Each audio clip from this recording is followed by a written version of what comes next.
Domain and range, mahirap pa. Fibonacci. Pwede rin, Fibonacci. Hanap lang ako sample, wait lang. So actually, yung Fibonacci, yung pinaka ano nito. 'Di ba? Kailangan mo i-add yung dalawang previous terms para makuha mo yung next term. So mag-start tayo sa 0, tsaka 1. So 0 plus 1, yung next nito is 1. Then 1 plus 1 is 2, magkakaroon ka ng 3, then 5, 8, 13, tapos 21, 34, and so on, no? So ngayon yung magiging sequence mo. Then kunyari, ito nasabi ko to last time eh. Kunyari meron tayong f of n. Fibonacci yung pinaka ano nito. 'Di ba? Kailangan mo i-add yung dalawang previous terms para makuha mo yung next term. So mag-start tayo sa 0, tsaka 1. So 0 plus 1, yung next nito is 1. Then 1 plus 1 is 2, magkakaroon ka ng 3, then 5, 8, 13, tapos 21, 34, and so on, no? So ngayon yung magiging sequence mo. Then kunyari, ito nasabi ko to last time eh. Kunyari meron tayong f of n is equals to 3. Ang tanong is, what is f of n minus 2? Alam niyo yung mga ganda?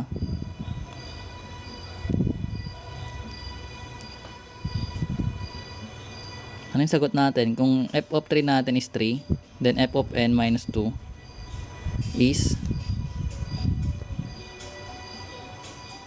minus nga eh. Ibig sabihin pabalik ka dun. Hindi siya 8, minus 2. 1 dapat. Kasi ito yung magiging last term mo. Ngayon dahil minus 2 ka, yung term mo, mabawasan mo, mag-atras ka ng dalawa. So magiging 1 yun. So kunyari pinapahanap naman f of n. Bakit f of n lagi? F sub n. Ulitin ko ha. So yung f sub n natin is equals to 3. Ito yung term na yon. Ngayon dahil ang pinapahanap sa atin is f sub n minus 2, galing dito atras ka ng dalawa. Kaya siya naging 1. Ngayon kung meron kang f of f sub n is equals to 3, tapos ang pinapahanap is f sub n plus 3, ano yung term na yon?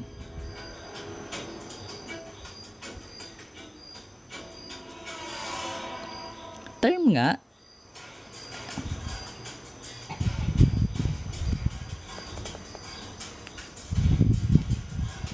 Kumbaga yung end term yan.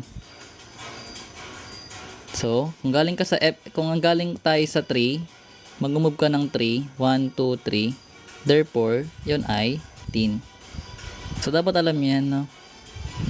So, kunyari, another example, let's say meron kang f sub n is equals to, let's say 13. So, dito tayo mag-start kasi f sub n is 13.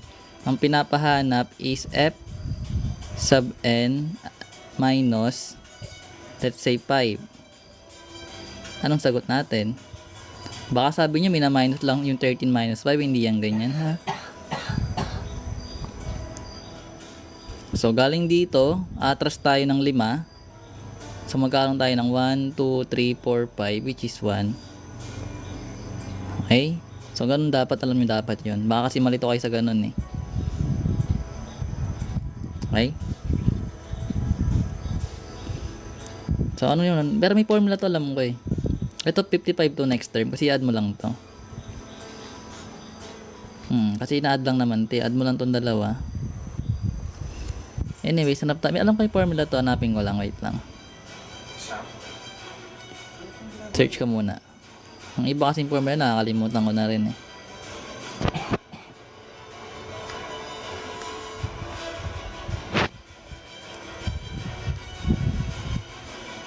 So, sabi, di ba? Kung yung formula niya is f sub n is equals to f sub n minus 2 plus f sub n minus 1 para makuha mo yung term na yon. Kaya nga dito sa part na to, so kunyari ito yung f sub n natin na 5, di ba? Ito. Ibig sabihin, ito yung f sub n minus 1 natin. Ito yung f sub n minus 2. Ngayon, pag inad mo tong dalawa, ito yung magiging sagot. Ayan yung formula na. Ito yung formula niya. Pero dahil alam naman natin yung concept ng basta yung dalawang sunod, makuha mo yung next term, makuha mo na yun. Pero ito yung gagamitin mo. Basta dapat kasi alam mo to kung ano ibig sabihin nitong n-2 tsaka n-1. Kasi pag hindi mo to alam mo nga yung concept na to, paano kung pinapaano kayo ng formula? Oo, basta pag sinabi nating minus, atras ka. Tapos pag plus, dito ka sa kabila. Yung golden ratio, mahirap yan. Google mo na lang yan. Hindi ko yan din alam eh. Nahirapan din ako dyan eh. Hindi ko siya may explain ng maayos. Okay, pag-usapan ng feelings mo. Actually, yan yung pinaka-ano niya. Kaso mahirapan tayo pag medyo marami-rami na yung hinahanap. Para makilala. Nabigyan ka mga comment at okay. Diba? Tulong sa laban mo. Pero dapat kabisado mo to. Itong terms na to. Ganyan lang naman sa Fibonacci. Inihahandog ng GMA at ng National Council for Children's Television. So, kunyari, sige, ito yung sequence natin So, let's say meron tayong pinapahanap sa atin yung f sub 6. Okay ako. Ito yung sequence natin. Ano yung f sub 6 natin? M22, Sundays, 2 p.m. on GMA.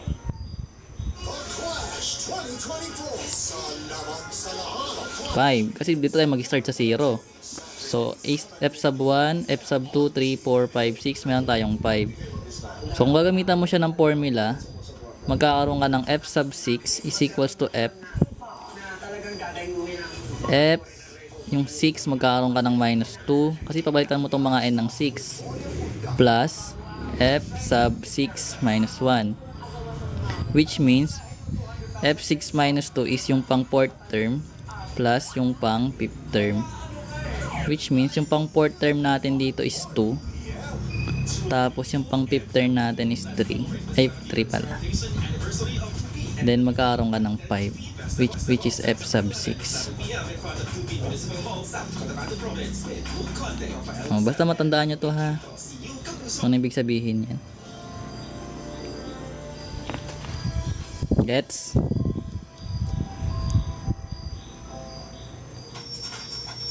Ulti na. Dali lang naman yan eh. Kaso pag masyado nang mahaba, ibang usapan na yun.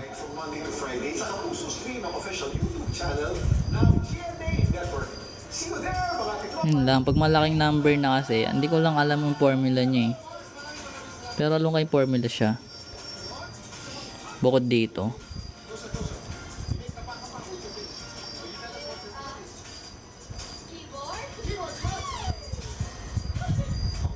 May formula siya na 1 plus square root of 5 over 2 minus 1 minus square root of 5 over 2 divide square root of 5. Pag masyado nang malaki yung pinapahanap. So ito yung formula niya, nakita ko sa Google. So yung f, para makuha natin yung f sub n, pag masyado nang malaki yung term, sige, try natin na. Ito yung formula niya. Try natin kung tama. Mamaya mali. At marunong kayo ng radical kasi may radical to. Pag di naman kayo marunong ng radical, yari. Kung di ka marunong ng radical, hindi pa naorin mo yung sa radicals natin dyan para may idea kung paano mag-simplify ng radicals.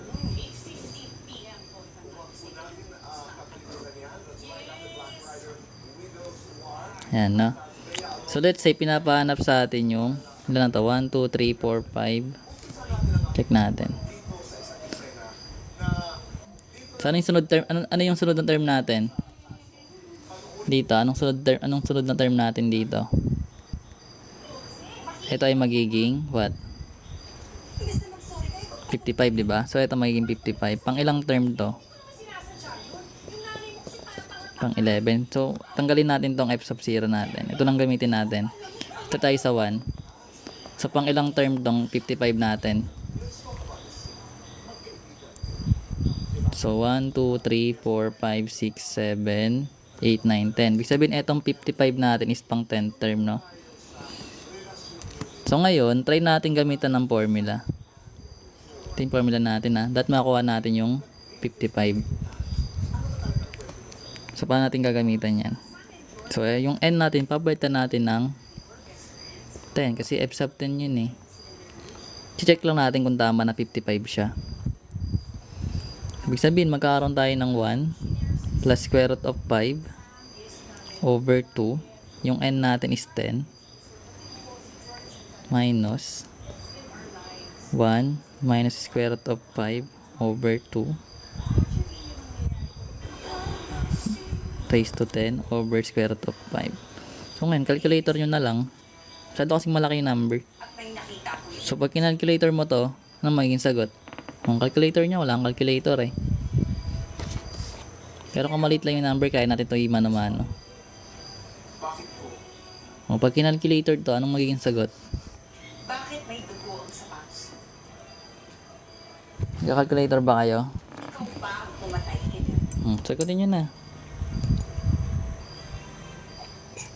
Marunong kayo mag-input ng sa calculator, ha? Sabihin, lagay mo muna yung parenthesis, tapos gawa ka ng fraction. Wala kasi ang sira kasing calculator ko eh. Hindi na nag-open.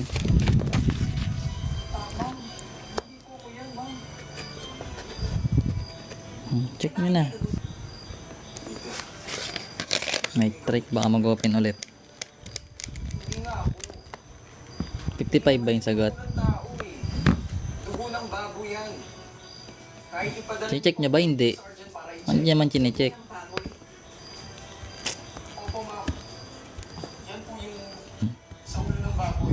Nalagay nyo ba? Hindi ko siya mapapakita kung paano siya gagawin eh. Pag ininput mo sa calculator. Hindi. Ba't ka mag-math checker? May calculator ka naman. Madali lang na may input sa calculator.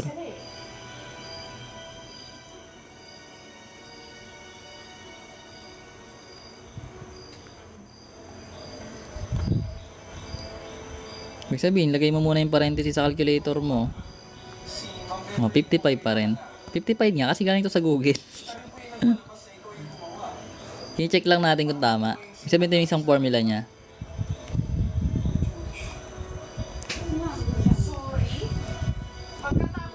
Anong close parenthesis? Hindi naman. Magkakaiba naman eh. Kung gusto mo i-close parenthesis pag ininto mo sa calculator, edi ilagay mo. Kasi magmamat error naman yan pag mali. Anyways, tayo sa mababang numbers lang. Let's say hanapin natin yung pang third term. Ano yung pang third term natin? Kasi mahirapan tayo ito. Masyadong mahaba yung formula eh. Sige, try natin. Check natin. So yung f sub 3 natin is what? Or f sub 5 na lang. F sub 5 na, 3 na lang para hindi tayo mahirapan. Which is, di ba? 1, 2, 3. Sabihin to yun.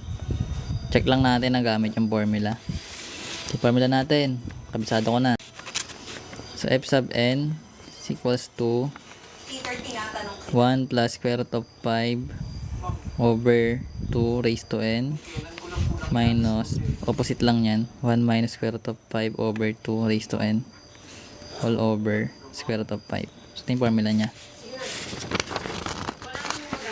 So palitan lang natin yung n ng 3. Laki yung brute, ang hirap. Wag na cube root. Ano na lang, 2 na lang para 1 lang. Check lang natin kung 1. F sub 2 lang. F sub 2 lang para tayo mahirapan. Check lang natin kung tama. So, yung F sub 2 natin is 1, di ba?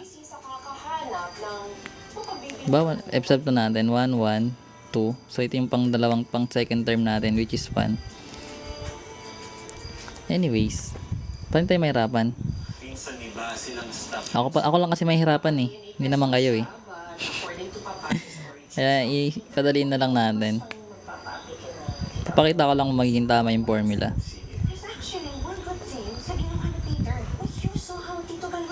So magkakaroon tayo ng, dahil raised to 1 lang, magkakaroon lang tayo dyan ng 1 plus square root of 5 over 2 minus, copy lang yun, Copy lang muna natin, para hindi kayo malito.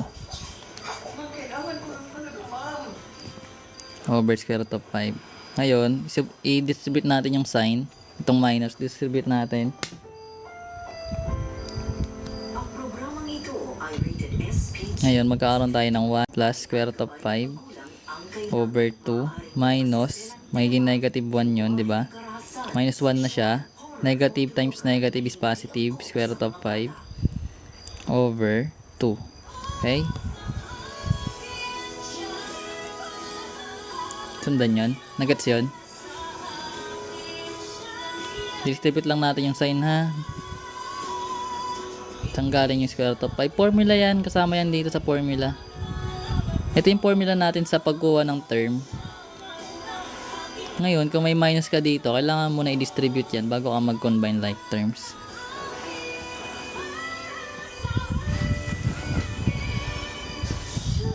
Ngayon, dahil similar terms to, yung numerator natin, pwede natin pag-isahin yan. Which is magiging 1 plus square root of 5 minus 1 plus square root of 5, di ba? All over square root of 5. Sundan yun.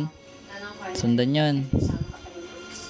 Sundan. Nagets yun. Kinonbine lang naman natin ito eh. Tapos nagkaroon tayo ng 1 plus square root of 5 minus 1 plus square root of 5. So ngayon, kasi tayo dito sa kabila, kasyahin natin. So yung anong sagot natin dito sa numerator? Hindi, Shaira, sinungaling ka. Hindi ako naniniwala na hindi mo alam kung nasan si Jordan. Anong sagot natin sa numerator? Sila. Wala kang darating dito para dalawin ka. Sinabi mo sa akin kanina darating sila. Pinaniwala lang kita, okay? Para manahimik ka. Shaira, nasan si Oh, Jordan? anong sagot natin dito? Sa numerator natin dito. Iniwan niya na nga ako. Iniwan niya na ako. Umalis na siya dito. Kaya sana... Copy lang natin yung denominator na to. Ang sagot dito. Bakit 0? Square root of 5 ba? La, di marunong ng radicals. Sa amin si Jordan. Sumusobra na Panoorin nyo yung radicals ko dyan. Kung naguguluhan kayo. para sa ikakabuti mo. Aantayin mo na lang yung panahon. Actually, madali lang ang radicals. Wala pang tama-tama. Ang sige, sagutin nyo na muna. Your family. Correct. Hindi. Hindi yung decimal. Pakuwala mo ako. Leslie. Wag i-decimal. Hindi siya square root of 10. 2 square root of 5. Tama si Mario. Kasi maka-cancel tong 1. Kasi plus minus. Then magkakaroon ka ng square root of 5 plus square root of 5 is 2 square root of 5. So kung paano to nakuha, Yan makawala na siya. anuhin mo yung ng radicals. Parang hindi naman. Ngayon, multiply natin to. Sa lugar kong... Ay divide pala. Magkakaroon tayo ng 2 square root of 5. Divide 2 square root of 5. Multiply lang natin to, ha. Yung denominator katulad kanina sa fraction. Which is 1. Tama naman. Yan lahat na lang pwede kong tawagan para maabot si Shaira, kinontak ko na. Kasi di ba pag divide tayo ng same number, 1 yung sagot. Kahit nga sila